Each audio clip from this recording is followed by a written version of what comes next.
You know, after doing this many Castlevania challenges, I should have always known it'd eventually come to this. The hardest boss fights I've done in my challenges have always been the endurance challenges, bosses which invalidate whatever weapon I'm using, making me fight them for ungodly amounts of time.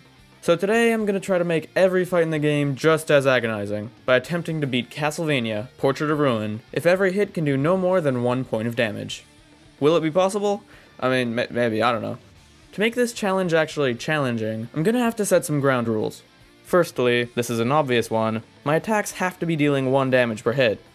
For example, if I find a way to get around the cheat I used, I can't just use that. Second, all forms of HP restoration, aside from saves and HP max-ups, are completely banned. This includes things like Charlotte's Heal and Healing Mail, and of course any healing items. If I allowed healing, the areas and boss fights would take a long time of course, but I wouldn't really be in any danger since any damage I'd take I'd just heal back up. And of course no mana potions either. Finally, though I will allow glitches and exploits, at no point in the run am I allowed to skip a boss fight, since that would also be pretty boring. And finally, no damage stacking.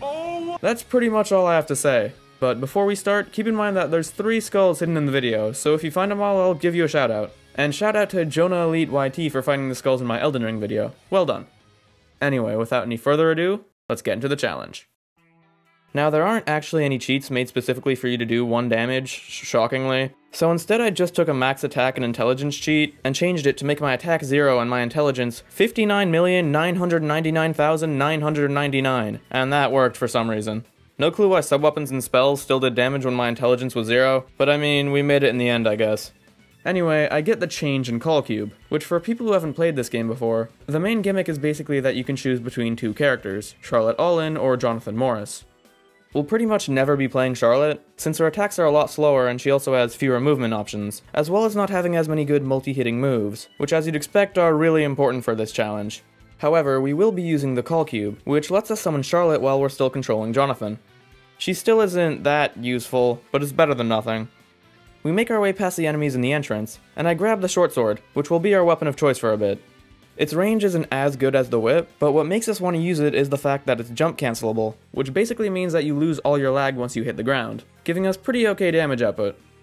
I run past this Behemoth guy and we get our first subweapon, the knife. This weapon seems like it'd be good, since it throws 2 knives for a whopping 2 damage, but it uses 20 MP for a single use, so it's really not that useful. What we're really looking for is the dart, which is sold by the game's shopkeeper. This uses only 3 MP, and if you hit the center of the target, it'll also hit twice, so we'll basically be using this for the entire run.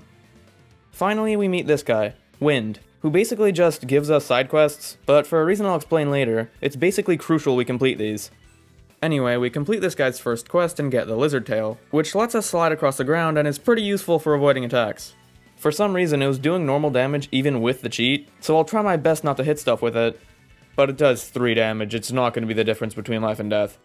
Anyway, with that, we enter our first portrait to get to the City of Haze.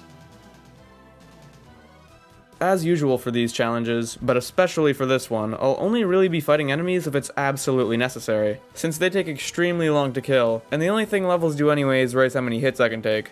I grab a few items which raise my defense here, and also grab the skill cube, which allows me to use Charlotte's spells when I'm not controlling her. It doesn't take me too long to make it to the boss, Dullahan. This might be the most difficult first boss in the series, mainly due to this attack, where he reattaches his head, summons a few homing projectiles, then throws his head forward, which shoots off an absurd amount of projectiles. Once you do learn how to dodge it though, even if I'm only doing 1 damage, this fight really isn't that bad. He soon goes down, after a 7-minute fight.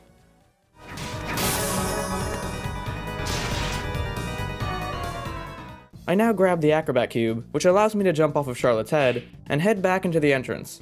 I now, how do I say this, beat up some pig carcasses to complete another one of Wind's quests, and get the Bullet Punch. It's pretty useful since it's the first weapon I get that can hit twice, but unfortunately the second hit has comically short range, so it won't be useful for the next fight, the Behemoth. Even though my damage here is pretty low, he only really has 1 attack to watch out for, being this weird tongue attack he has, since if I'm too close to a wall, I kinda just get hit. Thankfully, this is super uncommon anyway, so it's not that worrying.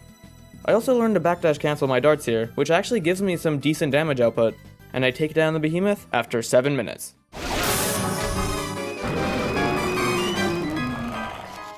I now head through the buried chamber and into the Great Stairway, grabbing some better defensive items along the way.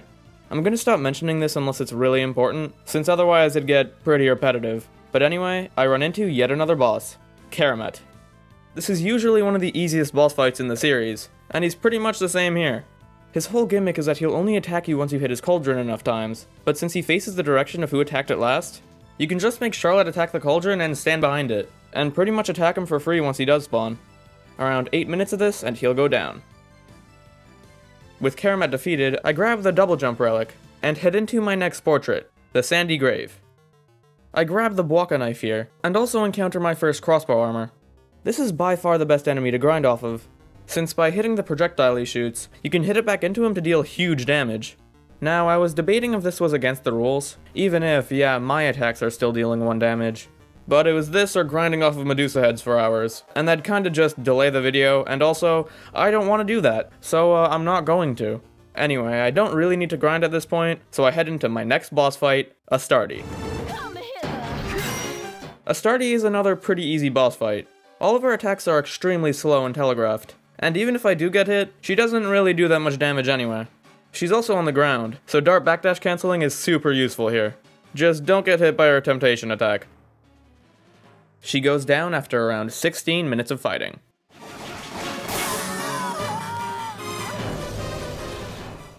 With Astarte dealt with, I grab the Strength Glove, which allows me to push heavy objects, and head back to Wind to finish some more quests. I kill some ghosts and hill guards to get the Bible and Whip skill too respectively, and also accomplish the Spinning Arc quest, which gives me an invincible roll I can do by doing this input. It's pretty situational, but now and then will still come in handy. I also grab the Nebula, the weapon with the highest range in the game, and the Tome of Arms 2 for Charlotte, which will be her best weapon for a while, since because she doesn't have a single multi-hitting move, all that really matters is how big the hitboxes are. Thanks to the Strength Glove, we can now push this spring, why is this here, and enter the Tower of Death. We quickly encounter Stella here, who of course decides to fight us. This is a pretty difficult fight.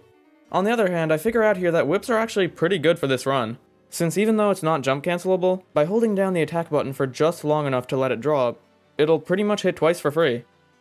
Anyway, with the whip, Stella's phase 1 isn't too bad. The only attack that really ever caught me was this sword slash, since the animation for actually doing this and simply flying around are really similar, but it's not too difficult to notice with enough practice. She also has this double wave attack, which was usually super easy to avoid. Simply slide or jump over the first wave, and jump and dive kick the second. But on extremely rare occasions, she can actually move low enough so that you barely aren't able to slide the first wave, which was usually what I wanted to do since you can react to the wave instead of having to worry about timing your jump. Even if this is super rare, with how long these fights are, it's still a problem, especially when I could only get hit 4 times. Once I reach phase 2, she gets 2 new abilities. The first one is that she can now fly next to me to do her sword slash, which usually isn't an issue since I can just duck it, but since her double wave attack has an extremely similar animation, I need to react really quickly to which one she's doing, since when I'm ducking there's a way higher chance I can't slide the first wave. The second one she gets is this one, where she flies around randomly creating 4 crescent moons, which then home in on me. She can still attack you while they're active, so the only real option is to move to the other side to despawn them. The problem is that she can spawn them in patterns like this, where it's basically impossible to get through. The only real option is using our invincible roll, but you need to get really close to them since it only goes barely far enough. It's doable, but with how long this fight was, I just wasn't able to deal with these issues for long enough. What really helped was realizing that the bullet punch is a far better weapon than the whip for this fight. Since Stella is one of the only fights where touching her doesn't damage you, I'm able to get super close to her to guarantee both bullet punch hits for much more damage output. However, by doing this, we encounter a new problem. She has this other quick sword attack which I was usually able to outrange with the whip, but it's super difficult to react to up close. This isn't as much of a problem as you'd think though, since turns out this attack is actually glitched. After this attack, Stella will be in a state where she's forced to turn around and face you, no matter what, so by repeatedly moving to the other side once she turns around, we can pretty much attack her infinitely. It's still really difficult to do for any longer than a minute or two, but still, the sheer damage we get from this far outweighs the risk of getting hit. With this in mind, it doesn't take me too long to take down Stella Lacard after 18 minutes of fighting.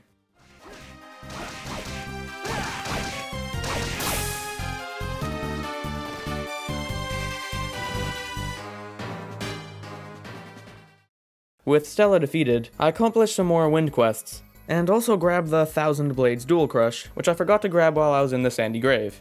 This throws 50 knives for just half my MP, which will be a huge help in defeating enemies. Right, well that's not supposed to happen. Yeah, so for some reason I wasn't able to get dual crushes to work. I have no clue why, but no matter what I tried, they just always did their full damage. Man, for a second there I thought we'd have some decent damage output. Anyway, we now head into the Nation of Fools. There's not really anything important in this area, so we quickly head into our next fight, Legion. But before fighting this guy, I decide to head back into the Tower of Death to get the Tempest spell for Charlotte, since with how many hitboxes Legion has, it'd make this fight way less awful. Legion has two phases. The first is where you need to destroy his outer shell, and the second being where you need to attack his core. The outer shell has 9 different sections, so using a spell like Tempest to attack a bunch of them at the same time is definitely the best.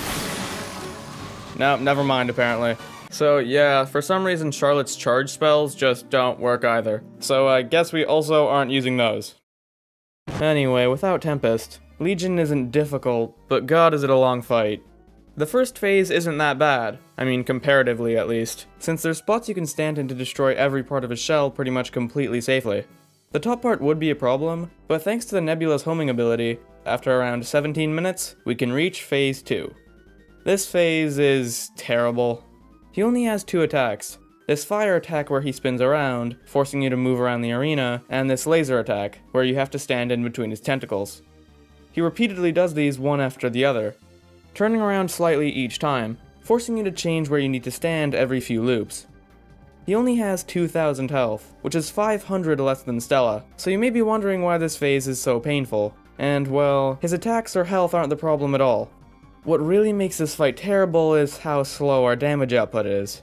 The best strategy I found to deal damage is using the Bible to hit him 5 to 6 times per use, while using the Nebula to get some extra damage in. I can only get around 20 damage each loop, meaning I have to avoid these attacks 100 times each, in a fight lasting well over an hour. I thankfully beat him on one of my first tries, after a 72-minute fight.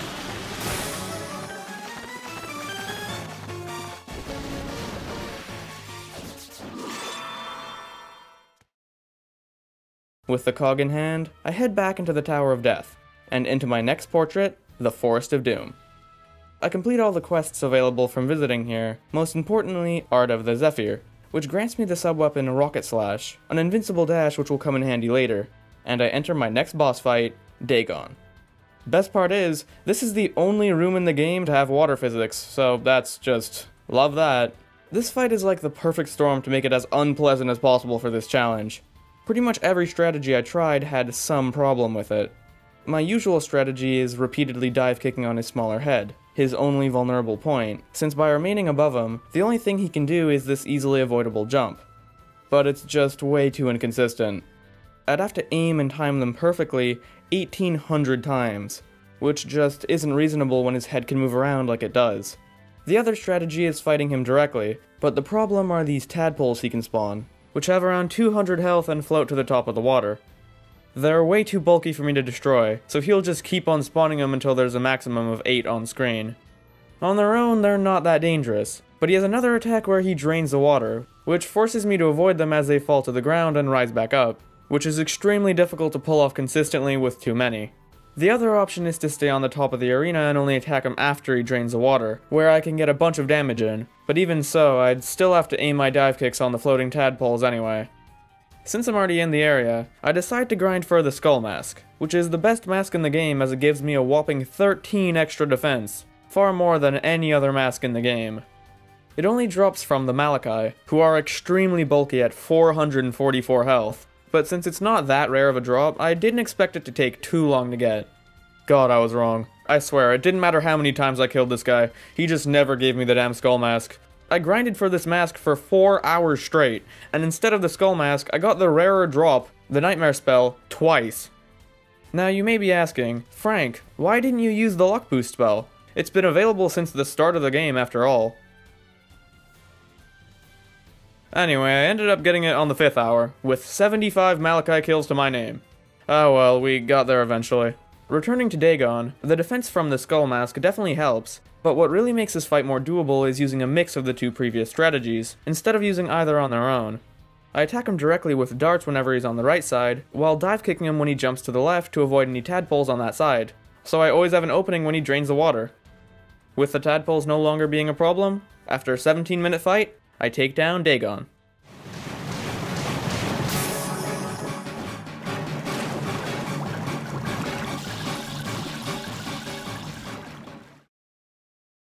I now get Toadmorph, which allows me to go through narrow areas, and so we return to the Tower of Death for the final time, to fight Death himself. And you know, I thought that Order of Ecclesia's death would be the most difficult death fight I'd ever do, but alas, here we are. This is the most difficult Castlevania boss I've ever attempted. Death is a difficult fight for many reasons. He's extremely bulky, having 4,444 health, and as he's also a boss you fight in the air, darts can't carry me this time. In fact, while he's in this form, I can't use sub-weapons at all. His main gimmick is that you're supposed to fight his black form as Charlotte, where he's immune to sub-weapons, and his white form as Jonathan, where he's immune to spells. But with how useless Charlotte is, we're forced to play exclusively Jonathan. Now, I expected that my biggest issue with this fight would be his mini-scythes, just like in Order of Ecclesia, but since they do basically no damage, they're the least of our worries here. No, the real problem in this fight is his chain attack. During this attack, he summons a box of chains which spin and slowly follow your character, while his scythe bounces around the arena until it bounces 15 times, where the chain finally breaks. Now, on a normal playthrough, if you know what you're doing, you're able to break the chains relatively quickly, but obviously this isn't an option. Our damage output is much too low. This means that no matter what, we have to deal with the attack's entire duration. This attack is a huge problem for a variety of reasons, the most obvious being its size and speed. The scythe moves around faster and faster as the attack goes on, making it extremely difficult to react to near the ending of the attack, as well as becoming faster than my running speed. It's also extremely unpredictable. Due to the fact that the box moves towards me and also spins around, pretty much every single time he uses this, there'll be a different pattern. You need to avoid getting cornered at the wall, but you can't really know whether a pattern will corner you or not. By far the biggest problem is just how early you need to act before getting cornered. For example, during one of my attempts, I got cornered at the wall like this. If I wanted to avoid this, I would have needed to have already reacted and started moving to the other side. Here. With how many variables are at play, it's just not realistic. Before I tried to figure out this attack, I decided that I needed to level up and raise my damage output. I level all the way from level 26 to level 40, which lets me get hit by the chain attack 2 more times. I can't really use the bullet punch for this fight, since it's way too unsafe, so instead I was using the whips. The whips are good for dealing with the scythes, but the fight would take way too long if I tried to beat him this way. I decided to grab the Heaven Sword, which dropped from the Flying Armor, who thank God dropped it on the first kill. This weapon throws a sword forward, which then boomerangs back to me. Each sword hits 2 to 3 times, and it's even jump cancelable unlike in Symphony of the Night, making it by far the best weapon for this challenge, considering its range and damage output. I also master the Bible, which as well as giving it a bigger hitbox, lets me throw twice as many, which will be useful whenever he's in his white form. I decide to deal with each of the chain attack's issues individually. The first issue, its speed, is the easiest to deal with. By equipping the Moonwalkers on Charlotte, which give her a better backdash, I can repeatedly backdash while switching between Charlotte and Jonathan, which lets me outspeed it whenever I need to. The second issue, its unpredictability, is also easy enough to take care of. I can simply pause the game whenever I'm not sure which direction it'll go in, so my reaction time isn't a problem. But I just wasn't able to figure out how to deal with how impossibly early I need to act before getting cornered. My first attempt was Rocket Slash, but it's way too slow, and if I'm not expecting the right angle, the scythe can also bounce back and hit me. I also tried spawning in Charlotte whenever I reached a wall, so if I was ever in danger I could switch characters, but this drained my MP way too quickly to be a consistent option, while also being pretty difficult to pull off. My best option is using Stonewall, a sub-weapon I got in the Forest of Doom, but didn't mention because it was during the time that I was grinding Malachi and I don't want to look for it, but it heavily raises my defense, making me take around 1/3 of the damage from the chain attack. I can use both of my previous strategies, while using Stonewall whenever I'm sure I'll get hit, but it just isn't enough. I still have to try my best to avoid the scythe as much as possible, since I don't have enough health to Stonewall whenever I'm in any danger. It also shares the problem with Rocket Slash in that there's a good chance that the scythe can hit me multiple times, and I just don't even have close to enough health. This attack just didn't feel like it had a solution. I was never even able to make it halfway through the fight, and I was seriously considering giving up on a challenge for the first time. Until all of a sudden, this happened.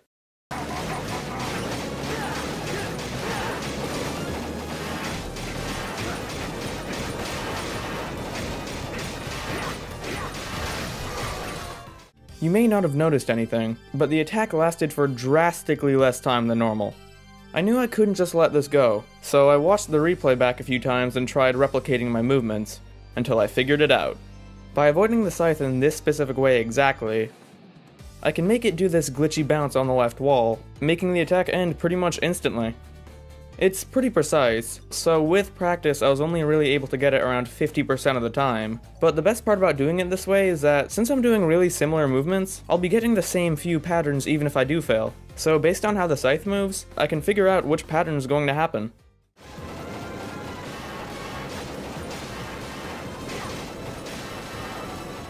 This was huge. I now only had to deal with a chain attack half the time, and for the 50% I did have to deal with, most of them would be a pattern I'd be familiar with. And with Stonewall whenever I made a mistake, this fight just might be barely possible. There's way more to this fight I could talk about, but I'm sure you're sick of me ramble on about this. I've talked for long enough. After many, many more tries, I got this attempt.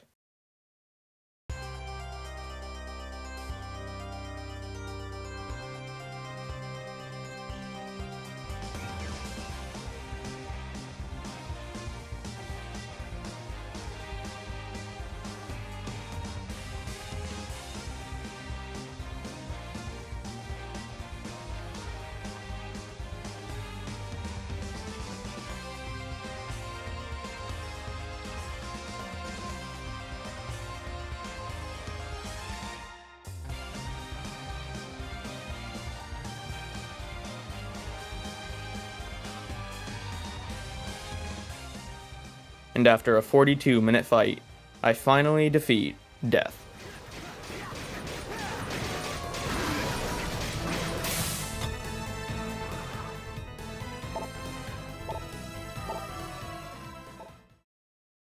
After completing some more wind quests, I now head into the Master's Keep. I encounter the final guard here, who's my new best grinding spot since he only has 50 HP, but gives me 500 XP and a crazy 15 SP, making it by far the best grinding spot for sub-weapons in the game. We run back into Stella, this time with her sister Loretta, who of course decide to fight us. Thankfully, you're not actually supposed to fight them, but rather use the Sanctuary spell to end the fight instantly. So we're able to make it to the next room, which contains 5 portraits. I can only enter 2 of them right now, the Forgotten City and the Dark Academy respectively. So before fighting any of the bosses, I decide to first explore both areas. I complete some more wind quests, grab the Samurai Plate, which heavily raises my defense, get Owl Morph, which allows me to turn into an owl and fly, and finally grab Griffin Wing, which allows me to high jump. I have the option to fight either the creature or the mummy man, so I decide to fight the creature since he's a bit less bulky. And this fight is completely fine. He doesn't do too much damage, and his only attack which ever really hit me was his lightning attack, but it isn't really a problem. The actual problem is something I could not say I was expecting. Let me explain. So the creature has an attack where he jumps at you, which has tons of lag after. Since he's on the ground, it's a perfect opportunity to get huge damage in from darts. I figure out that by mashing backdash and attack instead of alternating between the two, I can throw them ridiculously quickly for some pretty amazing damage. Here's where the problem comes in. Since Griffin Wing has the input of up as well as the backdash button, I'm kind of forced to turn it off so I don't accidentally input it while backdash canceling. But in pretty much just this fight, if I pause too soon to turn it back on, the game just crashes. Consistently. This is super annoying since high jump is really important in this fight, so I'm gonna want to pause as soon as possible. By just waiting a bit longer though, this fight is super easy, and I beat him in a few tries, after 30 minutes of fighting.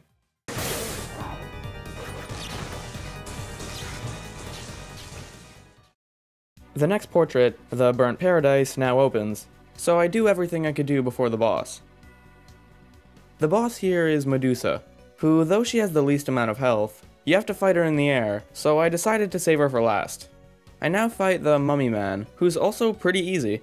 He's also on the ground, and this fight can't crash this time, so I'm able to damage him pretty quickly. None of his attacks are really that problematic. so I'm able to beat him after another 30-minute fight.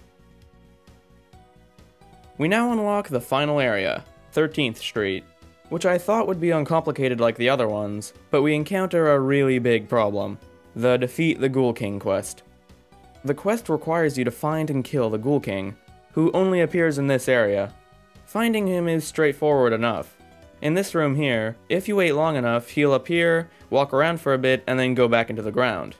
The issue is that he only appears for around 10 to 28 seconds, and I just can't deal damage quick enough to kill him. He has 444 health, meaning I'd have to do at the very minimum 15.9 damage per second, which just didn't seem doable, since it's super difficult to throw any more than 7 darts a second, cause I can't perfectly alternate between backdash and subweapon while mashing. And even if I do, I'd still have to worry about him running into me, and be lucky enough for him to stay out for long enough. And no, for anyone wondering, time stop does not affect him either. So unfortunately, we have to give up in finishing all of Wynn's quests and continue on. Which really sucks because I'm pretty sure every other quest in the game is possible. Anyway, I grab the winged boots, which make me run faster, and head into the next boss, the werewolf. And oh my god, this guy is so easy I don't even get hit. On to Medusa. And yeah, she's easy too. It takes 46 minutes, but she goes down on one of my first tries. And with all the other portraits completed, I can finally enter the final portrait. But I first grab the Kaiser Knuckles from the Sandy Grave, as that'll be our weapon of choice for this fight. It has the highest DPS out of any weapon for this challenge, but because of its terrible range, it's only useful for a handful of fights. I also grab the Impervious Mail from the Dead Crusader, which doesn't offer much in terms of defense, but gives me a small chance of guarding any attack that hits me, which will be useful later on. Anyway, I now challenge Vampire Lord Bronner. Bronner only has a couple attacks. The first one is where he creates some blood arc in a specific pattern that covers a large portion of the screen. I need to switch to my whip to get rid of this quickly, since they'll persist until he uses the attack again. He then sends out some blood projectiles which do minimal damage, and throws out a portrait which does one of 3 things. Firstly, he can summon some demonic looking guys which rush forward. This is pretty easily avoided by simply running away from it, or just jumping over the bottom one. The second one is where he summons 2 of these wheel abominations which spin around. You need to walk in between their limbs, which usually isn't a problem, but if Bronner is too close to the wall, he'll make them spawn in the middle of the room, making them super difficult to avoid if you don't see it coming. They also poison you if they hit you, but thankfully I can remove it using Cure Poison. The third one is where he summons a bunch of Cyclops guys. What even is this fight? These guys are the most problematic, since the way they fly around make them super difficult to avoid consistently, and I don't have enough damage output to destroy them. I can't really use the whip to stall them, since it's super inconsistent, and I also can't really use Rocket Slash, since they get knocked back pretty much to exactly where I'll be standing when it's over. I was really struggling with finding a consistent way to deal with this attack, until I figure out that you can actually just crouch in front of Bronner, since for some reason they just don't have a hitbox right after they spawn. The animation of him starting this attack is also slightly different than the other 2, so there's no real risk in going for this. His other attack is where he turns into a painting, then flies around the arena for a bit. He also does a quick spinning dash in the middle of the attack. This attack would be way more problematic, but since I have winged boots, I'm only barely slower than the painting, so this attack isn't really that bad. If you know what you're doing, Bronner isn't really that difficult of a fight. He's super bulky at 5,000 health, but he doesn't really have anything dangerous to throw at me. I defeat him in a few tries, after just over an hour of fighting.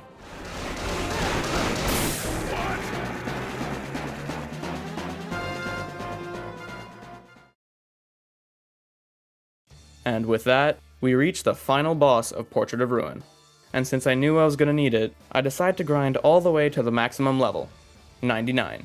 Thankfully, I figure out that the red skeletons from the Sandy Grave give amazing XP and also die in one hit to the undead killer. So after many hours of grinding, I'm finally ready for the final battle. It's time for the final showdown with Dracula. But this time, he's not all we have to fight, as we also have our second encounter with Death. But I gotta be honest with you guys, I don't think this fight is happening. Death is too risky to use the Kaiser Knuckles on, so our only real choice is to attack the far bulkier Dracula at 6,666 health.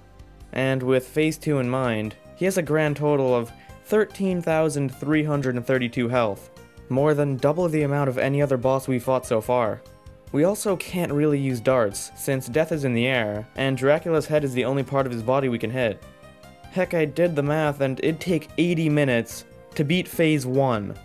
I've done a lot of endurance challenges, but when every attack is doing around 100 damage, even with Impervious Mail, a 2-hour 40-minute fight just isn't happening.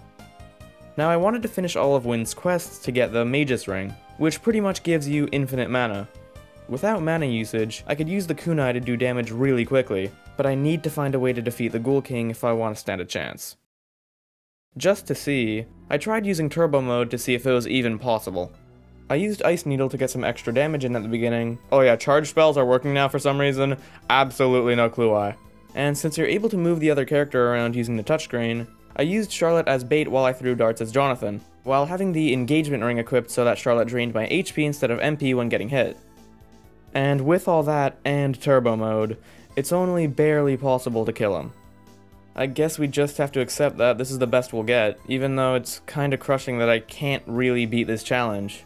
One step before the finish line. Until I noticed something.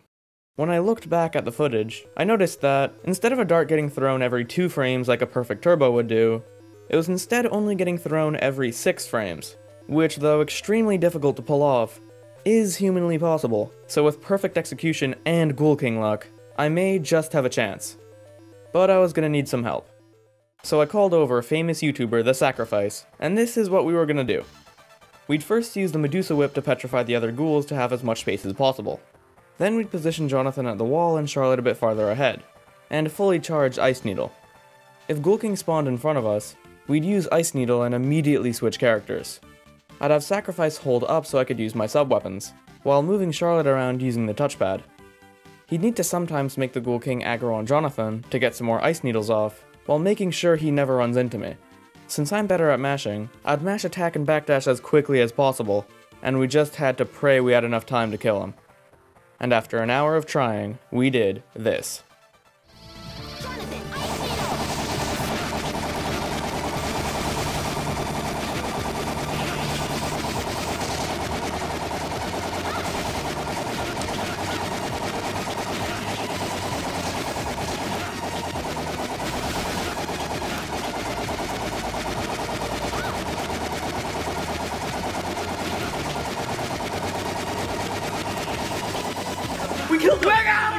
Alright, enough of that. But just barely, you can kill the Ghoul King while only doing 1 damage.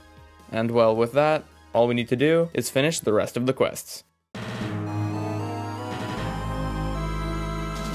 With 4 quests left, the first quests I need to complete are the Nest of Evil quests.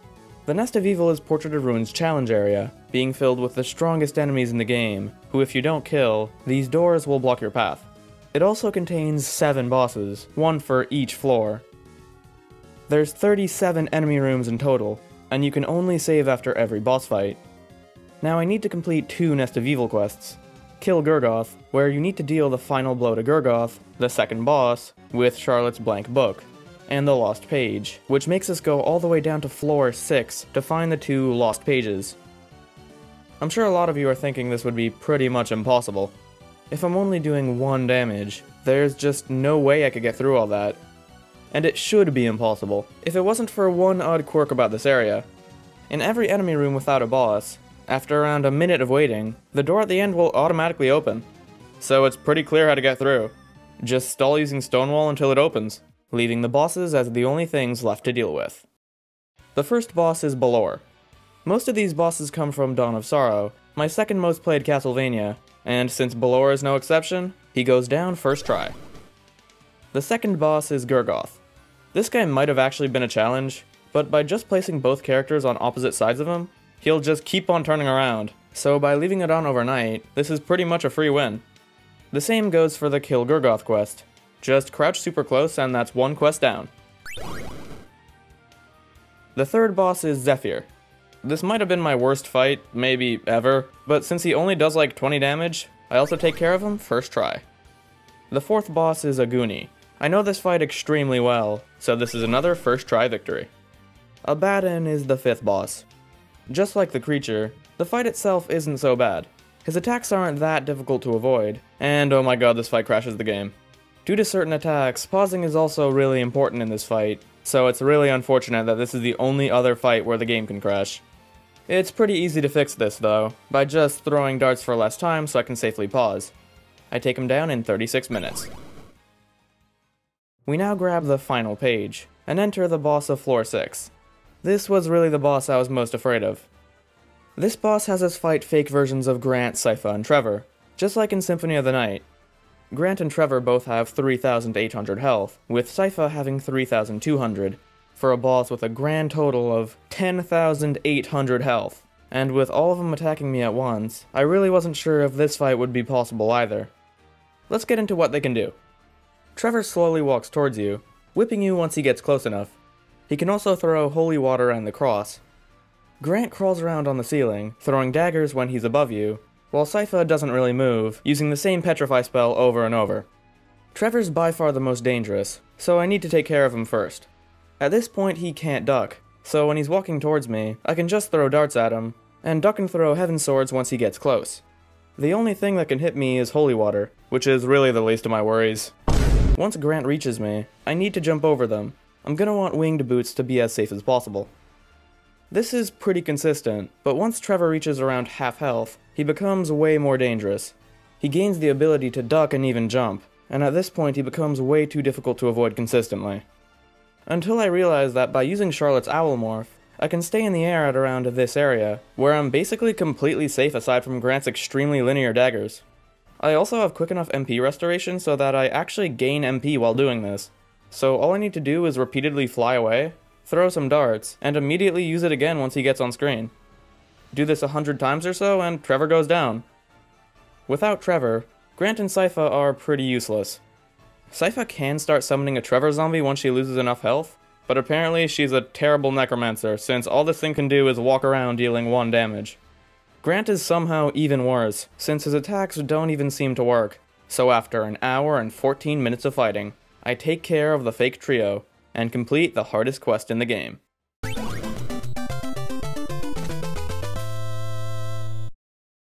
With the Nest of Evil quests completed, we now only have 2 quests left. Just for fun, I also kill the Nest of Evil's final boss, Doppelganger. It copies your stats, so yeah, this fight is laughably easy. Anyway, the quests I need to complete are Almighty, which makes me get all of Jonathan's sub-weapons, and Great Sage, which makes me grab all of Charlotte's spells. I decide to finish Great Sage first, so the first spell I need to get is Thor's Bellow, which is in I'm going to kill myself. Oh wait, I got it on the first drop. He's also on a Goonies floor, so I actually deal with this pretty quickly. The rest of Charlotte's spells are relatively easy to get, and the same goes for Jonathan's sub-weapons. The Wrecking Ball took excruciatingly long to get, but after hours of grinding, we complete the final quests, and finally grab the Mage's Ring. And with that, it's time for the final showdown. Actually, this time. Alright, so with infinite MP, kunai are absurdly good. You can jump cancel them, and since they're better against bigger hitboxes, instead of Dracula, I'm able to attack the far less bulky Death. In this fight, Dracula alternates between using Dark Inferno, an attack that shoots 4 fireballs which I need to duck and jump over, and Hellfire, which shoots 3 waves of fireballs. After every attack, he teleports randomly to another place in the arena. I need to find him as quickly as possible so I know what he's doing. Death, on the other hand, will slowly fly to my location to charge downwards with his scythe. I need to be careful though, since if I attack him too quickly, he'll summon 4 copies of himself, which each attack downward. Every now and then, the two will do an attack together. They can either do Demonic Megiddo, which is pretty easy to avoid by running away, Bat Boon, which is also pretty easy to avoid by high jumping, and finally this one, where Death summons a bunch of scythes, then Dracula absorbs them and shoots out fireballs. This one is the hardest to deal with, since if I don't destroy enough scythes, it's honestly just luck if I take damage. The real issue with this phase is simply how complex it is. Death can easily corner me while I'm trying to avoid Dracula's fireballs, which I need to avoid by leaving Charlotte as fodder. This is by far the most useful Charlotte's ever been, since she can also use Salamander for some extra damage. With how long this phase is, lasting around 40 minutes, it's hard to always do the best option in every situation. There's pretty much always something I can do to avoid getting hit, but actually doing it in the heat of battle isn't easy. But with good gameplay, I'm able to reach Phase 2. This phase has Dracula absorb Death. transforming into True Dracula. This guy only has a few attacks. Firstly, he can charge at you. You need to duck this without moving, since if you're even a tiny bit too far back, he'll get hit. The second attack is where he flies in the air, summoning a bunch of falling fireballs. This is by far the best attack for this challenge, since I can slide behind him to get as much as 60 damage in while being completely safe. The final attack is where he flies in the air and slams the ground. This attack is crazy quick, so my reaction time really needs to be on point. My best strategy was crouching in front of him while being turned around, while looking at the top of the screen. If I see Dracula jump in the air, I can simply press the jump button to slide backwards and avoid it, while if he doesn't move too much, I know he's doing the charge and I can stay in place. After a while of doing this, he'll gain this attack where he tries to crush you with his claws. You're supposed to knock his hands back by attacking him, but turns out they're knocked back by how much damage they take, not how many times you hit them, which is not good. But I actually find a solution pretty quickly. Even if I can't do damage with dual crushes, I still am technically allowed to use them, and conveniently, once Dracula's hands start to crush you, they can't take damage, so I can use the invincibility from the Volcano dual crush to avoid it entirely. But don't think that this phase is easy.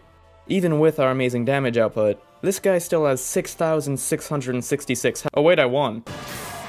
Wait, that's it? Oh, what an easy fight. Let's go.